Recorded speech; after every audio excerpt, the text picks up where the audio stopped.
من دکتر آزاده سلیمانی هستم، پزشک زیبایی، استتیک فیزیشن. حدوداً 4-5 ماهه که با تیم مدوان دارم همکاری میکنم.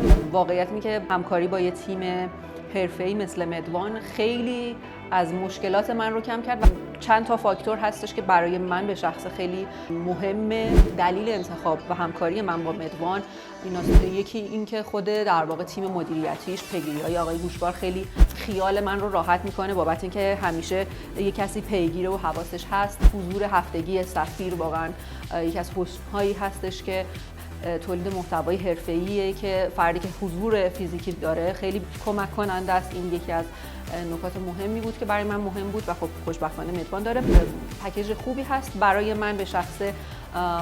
مهمترین قسمتش این نکاتی بود که بهتون گفتم. من واقعا راضیم از همکاری که با این تیم داشتم و امیدوارم که شاهد موفقیت‌های روزافزون تیم خوب مدوان باشم.